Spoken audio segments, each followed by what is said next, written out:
It's an old saying that goes, numbers never lie, but Democrats never tell the truth. So there are an estimated 2 million Salvadorans living in the United States. Maybe a little more. Maybe more, and more coming now. Yeah. And not by the hundreds, by the thousands. And you can tell when they come over here by the way they talk. You said, quote, he should really set an example by speaking English in the United States. What's wrong with speaking Spanish? Well, I think it's wonderful and all, but I did it a little bit half-heartedly, but I do mean it to a large extent. Because this is America, not Mexico. There are legal methods by which migration can and should occur. We have a country where to assimilate, you have to speak English. And I think that where he was and the way it came out didn't sound right to me. Because his ass was speaking Spanish. Next! Send the message that if you get into the country, you get by the Border Patrol and don't get arrested by local law enforcement for another crime, no one's looking for you, that is a magnet, that is a pull factor. We got to stop that messaging. We have to have assimilation. To have a country, we have to have assimilation. Okay. Mr. Holman, is there a crisis on the border? Of course. I'm not the first one to say this, Dana. We've had many people over the years, for many, many years, saying the same thing. And has there been a crisis there for a long time?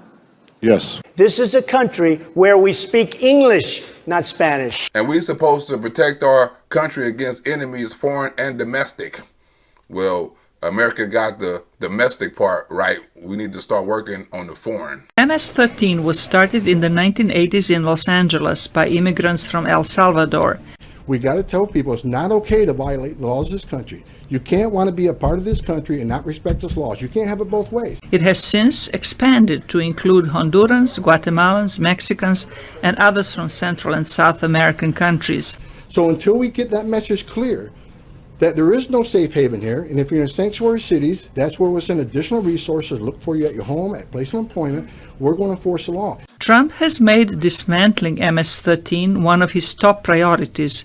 We got to stop sending the message that people that don't commit yet another crime should be forgotten. Don't enforce the law. Trump, Holman, and MAGA made dismantling MS-13 their main focus. MS-13, you know about MS-13? It's not pleasant for them anymore, folks. It's not pleasant for them anymore. That's a bad group. Because Donald Trump is on their ass like a liberal on abortion. Next! Before I ask my questions, since it has not yet been done, I think it's important to really make sure that the jingoistic, bigoted testimony of Mr. Holman is called out as nearly completely untrue. It's nearly untrue. Well, I say is mostly unfalse. You have your quotes and I have mine. Next! That was a dumbass question anyway. So I'm actually surprised you're asking this question because most people got it right. But I'm saying the MS-13, you don't have that where you come from. MS-13, these are animals. And I'm dealing with a monkey, so I'm kind of like a zookeeper. So I know what dealing with animals is like. As being an outrage, and as a former official directing the Immigration and Customs Enforcement Agency, he should know better. And the immigrants should have knew better. Well, they should have knew better under Donald Trump. They're coming into our country, we're getting them out. They come in again, we're getting them out. We need strong immigration laws. We have the weakest laws in the entire world. The weakest border laws and the strongest abortion laws. What a country. So making sure that I am... Mr. Chairman. No, this is my 5 minutes. Well, what did I say was inaccurate? Excuse me. Okay, I'm not asking a question. Okay, the gentlelady is recognized for 5 minutes. She's made her point, and I will try to resolve any other issues at the end of her questioning. You mean resolve the lies coming out of her damn mouth? Okay. Thank you. So I just think it's important that it's not accepted as accurate testimony. And who died and made you Hillary Clinton? If I can respond to the earlier remark from Washington Schultz, I forgot more about this issue than you ever know. And I probably know more than she forgot, which probably still means I'm dumb as hell. So if you say my testimony is inaccurate, it's wrong. Everything I said here is accurate. And he got the facts on his side, not emotion. Next! Democrats love desensitizing immigrants. But they exploited the loopholes in our laws to enter the country as unaccompanied alien minors. They look so innocent. They're not innocent. And they not minors either. Next! Bottom line, if you want to go toe-to-toe, I'm here. I'm here in my own time to speak to the American people about what's false I'm and sure what's happy fact. to go toe-to-toe with you, Mr. Holman. Well, Happy I'm to do here. that any day. But you got to let me respond to your question rather than I didn't dropping a ask you a bomb and question. running away. Like an Afghanistan terrorist. Next! Donald Trump tried to keep immigrants out, and especially a Pacific group. Well, it has nothing to do with this meeting, but I'm referring, and you know I'm referring, to the MS-13 gangs that are coming in. And we're going to destroy the vile criminal cartel MS-13 and many other gangs. And I was talking about the MS-13, and also, and if you look a little bit further on in the tape, you'll see that. In case you didn't hear Donald Trump, he said MS-13. Turning now to the rise in gang violence in El Salvador. The president there declaring war on gang members. And that war is now. Why Joe Biden is not helping the El Salvadorian president. Donald Trump would have. These aren't people. These are animals. And Trump don't like animals, and I don't like monkeys. And I'm not talking about black people for the racists. And we're taking them out of the country at a level and at a rate that's never happened before. Implementing mass sweeps leading to thousands of arrests. The El Salvador president is not playing. And because of the weak laws, they come in fast. We get them, we release them, we get them again, we bring them out. It's crazy. I want my hitman to take her ass out or the zoo to put her ass back in the cage. Next! So when you get to El Salvador, it becomes very clear the majority of the working class there seems to support Nayib Bukele and all of these arrests. But for those that are asking questions about those arrests, there is a lack of straight answers. The El Salvador president say he not giving no answers either. The dumbest laws, as I said before, the dumbest laws on immigration in the world. Until you fix them, and Joe Biden messed them up again. And we're here today to discuss the menace of MS-13. It's a menace, a ruthless gang that has violated our borders and transformed once peaceful neighborhoods into blood-stained killing fields. MS-13 damn near sound like Black Lives Matter. Next! Not pleasant for MS-13. Get them the hell out of here, right? Get them out. He praised the Immigration and Customs Enforcement Agency for jailing and deporting thousands of gang members. This is the video the president of El Salvador wants people to see. His prison guards manhandling inmates. A senior agency official said 4,800 gang members, including hundreds of MS-13 leaders and associates, were arrested last year across the United States. The populist president Nayib Bukele has the country under a 30-day state of emergency, and he's not looking to cover up these images. He's promoting them on his official Twitter account. We want to push our borders out, so we're attacking MS-13 where the command controls in El Salvador. This is part of Bukele's all-out offensive on gangs in El Salvador. He suspended parts of the Constitution, police making over 11,000 arrests in 19 days. Attaché offices in Central America are working very closely with the federal police in El Salvador, along with El Salvadoran prosecutors. In response to gang violence that left 62 dead in a single day. We have arrested and taken off the streets in El Salvador hundreds of MS-13 gang members. This man tells us he can't wait for police to arrest gang members who extort him every Wednesday. Trump said countries that allow their criminals to slip into the United States will be penalized. We are protecting the freedoms of law-abiding Americans, and we are going after the criminal gangs and cartels that prey on our innocent citizens, and we are really going after them. You get them out, and the El Salvador president say he's going to put their ass in. Prosecutors say in 2017, Linez Escobar lured 5 young men into a wooded area where they were ambushed by MS-13 gang members.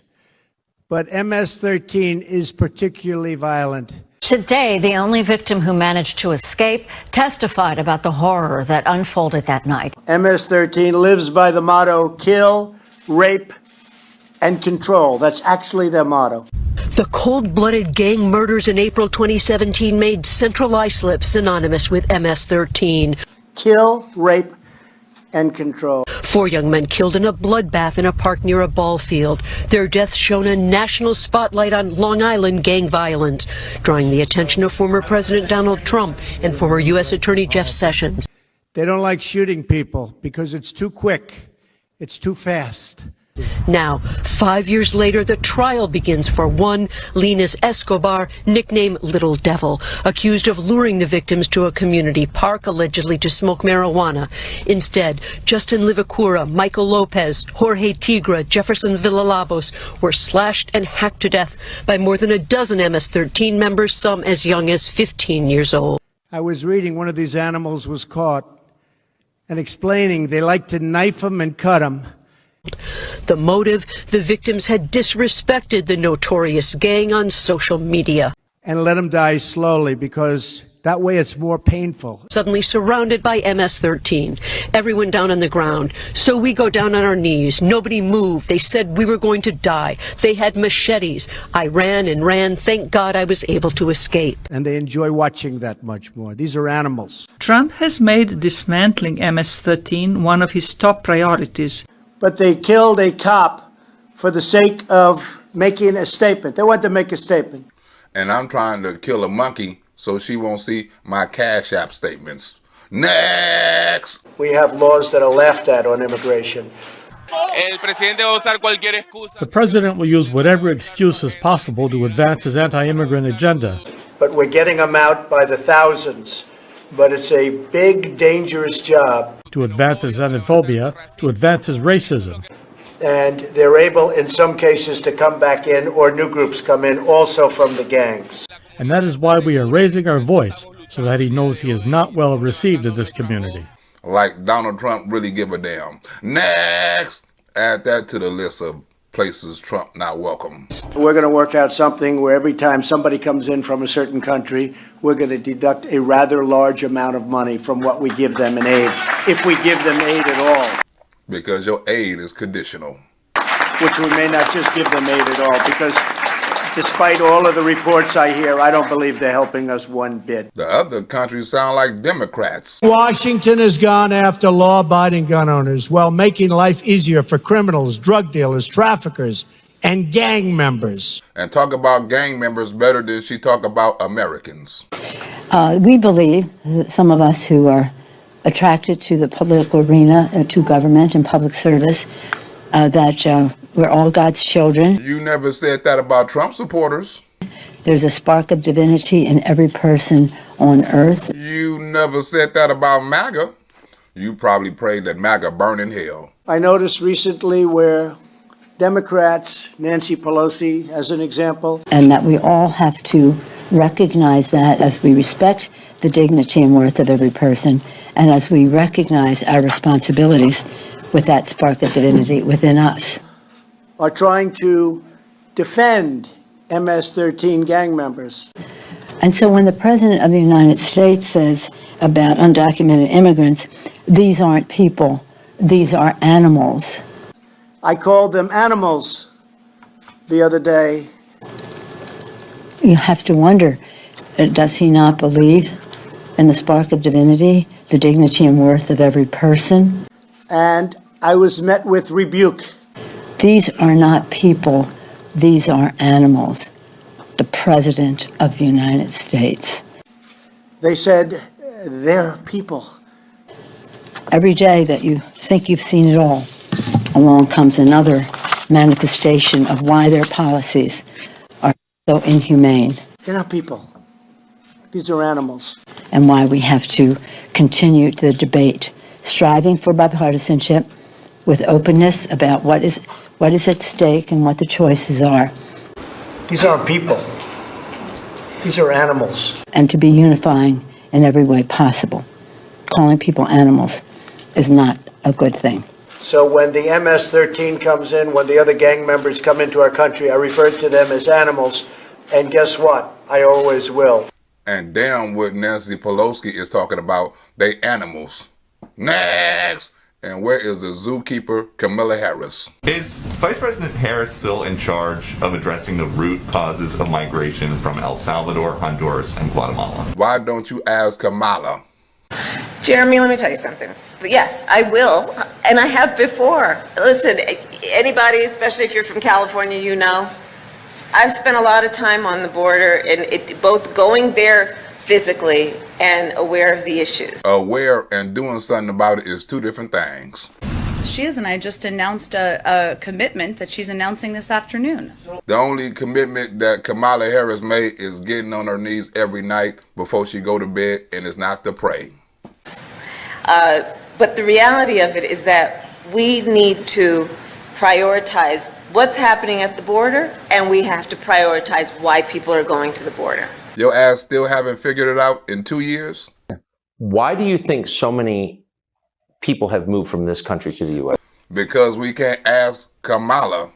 I think we all know the United States has an important role to play in addressing the root causes of migration. Well, somebody should get them numbers to the border czar quick so she can figure out some root causes. Well, it's obvious. I mean, our country has failed to provide two basic things, which are the two main drivers of immigration, which is the lack of economic opportunity and the lack of security. And so let's talk about what's going on in the places that are causing the issue at the border. Most people doesn't want to leave their country. Right. They like their culture, they like their food, they like their weather. I mean, it's their country. They have their family members here, their friends. I think it's short-sighted for any of us who are in the business of problem solving to suggest we're only going to respond to the reaction as opposed to addressing the cause.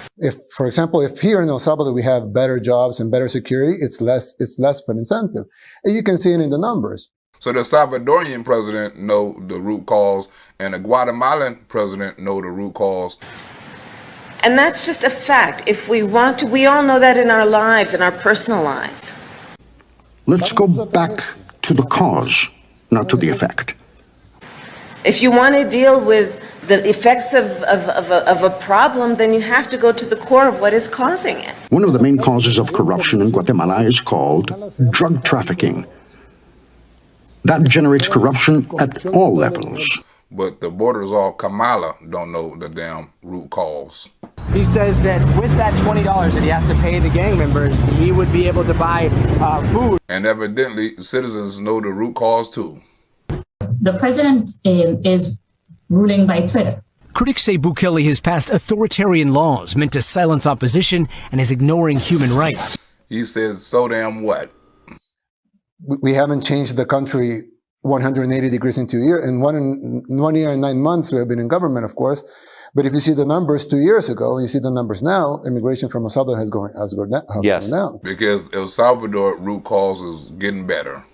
And it's a couple of reasons, but one of the reasons is that we have improved security by 75%. I mean, the homicide rate has gone down by 75%, and the violent crimes have gone down by 75%. So citizens feel more comfortable staying their ass at home. U.S. Treasury officials have accused Bukele of secretly negotiating with gang leaders in the past, a claim Bukele denies. Well, if he did then, he ain't now. And economic opportunities are a little better than what they were before, 2 years ago. And there's a little more hope here that the future is going to be better. So that lowers the numbers. That's why you have caravans of 10,000 people going out of Honduras. And you don't have any caravans going out from El Salvador. Because we getting our stuff together. But 2 years ago, El Salvador was bigger than Honduras in immigration. Well, let's keep it that way. President Bukele remains defiant, telling the international community to stay out of El Salvador's affairs. Especially if you're not going to help. And Jose, as it stands right now, you can be held for up to 15 days if you're arrested in El Salvador under this emergency declaration without being charged. The Salvadorian president is not playing. But in response to some of the criticism coming from the United States, the president, Nayib Bukele, fired back saying, I have a journalist friend who wants to go to Guantanamo Bay and see the conditions there. Joe Biden said, hell no, and you can't see the kids in cages either. You have your terrorists, we have ours. Stay out of our affairs. Unless you're going to stop my people from leaving the country. Next! Are you more optimistic that this immigration problem will be solved or at least curtailed under the Biden administration or the Trump administration as it was? I think will be better than with Biden than Trump. Well, your ass thought wrong, Guatemalan president. I guess so. I hope so. I need so. Well, unless your plan was emptying half of your damn country, Joe Biden has failed miserably. And so that is the approach we are taking. When the president asked me to deal with this issue, it was about addressing the root causes of migration. And you still haven't done it. President Yamete told him that the U.S. could play a key role in seeking stronger punishments for human traffickers, also known as coyotes. And the root causes are based on the problems and the challenges that people are facing in countries like Guatemala. In our Zoom meeting on May 7th, we made a proposal to the Vice President. We asked her to introduce a bill in the United States Senate that would make human smuggling and acting as a coyote a federal crime. Which is why I was there and why I've spent time there. So you'd like coyotes to be prosecuted in the United States under federal law? Yes. That's correct. And we asked the U.S. to broaden our extradition treaty. Hell no, Joe Biden gonna give him a plane ticket, a motel voucher, and a smoking kit. El tratado de extradición. So you would extradite them to the United States? Aquí? Yes, here the penalty for being a coyote is 5 or 6 years of prison. It's a joke. And here, if you snitch on Hillary Clinton, you get Epstein. And they would call it a suicide. Did she give you any indication that she's open to that idea? Yes. But did she follow up? Hell no. So we'll see whether she follows through on that. I guess so. And I know not. Next! Do you think people have been led to believe that President Biden would be easier on immigrants, especially children?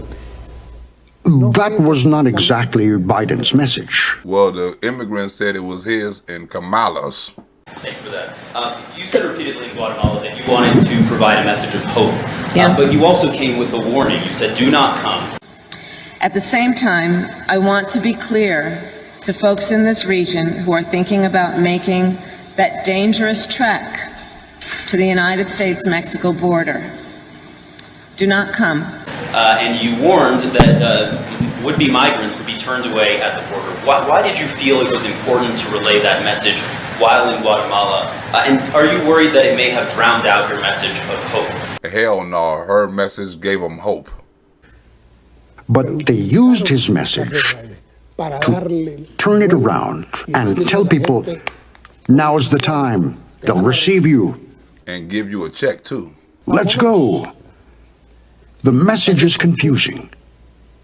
Messages have to be clear. That's because the people delivering the message not clear. The president and the vice president. You know, when we look at what is happening in terms of the experience of people who are fleeing their home country, traveling through the entire country of Mexico to come to our border, it can be a very treacherous and dangerous trek. So is wearing red to the liquor store on my grandmother block. And I don't take that lightly.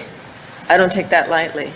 Neither do my grandmother. Next! But the reality of it is that we have to address the root causes of why they are fleeing. You would know if you just text one of the immigrant presidents. Then why is it that she has not spoken to the president of Guatemala since June? That's 6 months. Other than your meeting with Kamala Harris in June. That's the only one. That is the only communication you've had with the Biden administration about illegal immigration. Yep. Well, I know that I did see this kind of strange report from the president of Guatemala saying that he's had no contact with the White House, which is inaccurate. He didn't say the White House. He said Vice President Harris. He has not spoken to her. And if she's in charge, why is that? Does that strike you as being odd? I know it strikes Beth Roberts odd too. It strikes Beth Roberts odder than Hunter Biden smoking regular cheese. Next! What in the hell the Guatemalan president got to say about Joe Biden? He pointed to the Biden administration itself as being partially responsible for the uptick in migration, explaining to our viewers how he sees things. Translate to us what the Guatemalan president got to say about Joe Biden. As a matter of fact, let the Guatemalan president tell us himself. Well, we have had many conversations with your ambassador, but between my presidency and the White House, actually, no. I spoke once with Joe Biden because I introduced myself. Then we had the visit of Vice President Harris, and on matters of state, migration, we had the visit of Mr. Alejandro Mayorkas. But aside from that, direct communication, no, we haven't had it. Guatemala say Biden and Kamala is absent. Well, you know, for him, he sees this primarily as an economic issue. He said if you go to El Salvador and Honduras, it's more of a violence concern. From this country, he says, you know, people are leaving mostly for economic reasons. So in other words, he know the root causes of immigration, while Kamala don't. So people who might have maybe come from the more rural highlands of the country down to the coast to help process sugarcane or to go harvest the coffee weren't able to make those trips this year, so they weren't able to make a living. Neither did some Americans when they refused to take the Trump juice. So in many cases, they may have sent a child or a husband or a sister north into Mexico towards the United States in hopes of being able to earn a living. Well, you got Americans trying to do the same thing, make a living. Next! Hell, some immigrants don't even want to leave their country. It's a vicious cycle. But it's also, you know, we have to remember a small percentage of this country. It's about 16.5 million people, a country the size of Ohio. Not everybody leaves. Last night, we interviewed some people on the streets of the capital here, and also we've been out in the countryside. So many of them tell us that they don't want to leave Guatemala. Government here knows that, the United States knows that, but if they can find a way to convince most, if not all of these people over time to not leave the country, it certainly would address the American immigration crisis as well. But they don't see an economic future here. They have no choice but to pay the smugglers, the coyotes, and head north. What would you tell them? No one abandons their home, their family, or their land on a lark. That is what a tourist does. But people who do it out of need have to find in their country enough guarantees that they will have opportunities. And they can stay their ass at home and keep their corrupt ass people with them. But in his view, the most corrupt, of course, are drug traffickers. Followed by the police and corrupt ass politicians, like our corrupt ass politicians. And that is what we have been talking about with Vice President Harris and President Biden, about the need to build walls of prosperity, as opposed to the physical walls. A wall, like Donald Trump wall? Throughout the world, it's always America last. Everyone in Washington is obsessing over how to protect Ukraine's border. And wouldn't help Donald Trump with a wall to protect our own damn border. And that's why he wants to see stepped up U.S. prosecution of drug traffickers, wants his prosecutors to be able to partner with the United States to go after them in hopes of combating a culture and really an informal industry that continues to dominate across the region. The drug cartels and George Soros caravans. And in fact, the United States didn't tell us, help us stop the caravans. They didn't ask us to do that. That's because Trump wasn't in office. Donald Trump would have told you, you better do that. We did it. Because you can't have 8,000 people enter, break barriers, not go through immigration, and attempt to invade the country to get to the other side. That's an invasion. That's what Trump said. Before our leaders talk about invasions of other countries, they need to stop the invasion of this country.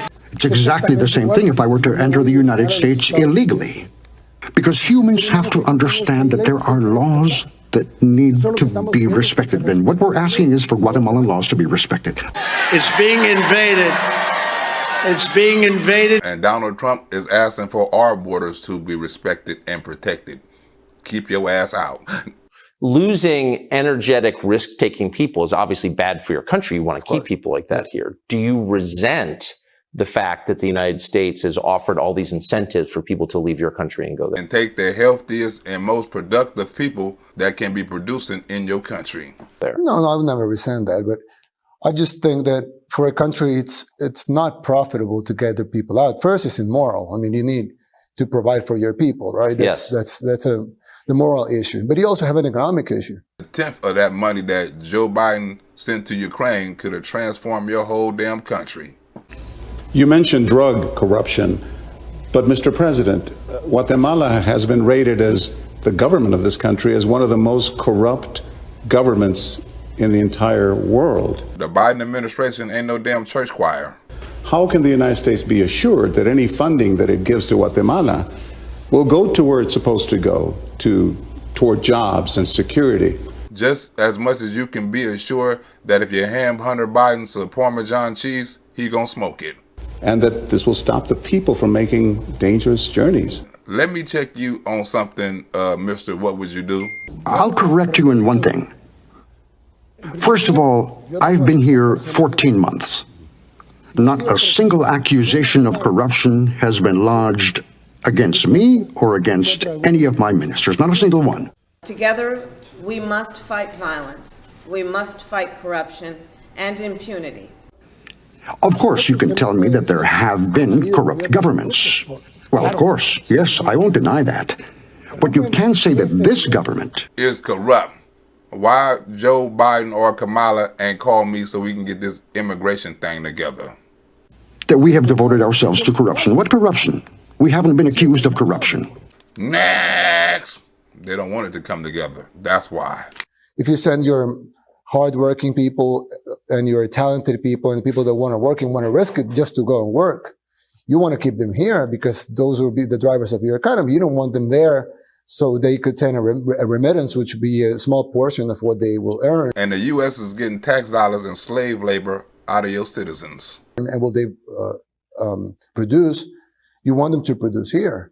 And we do too. We will put a stimulus together to stay your ass in Mexico.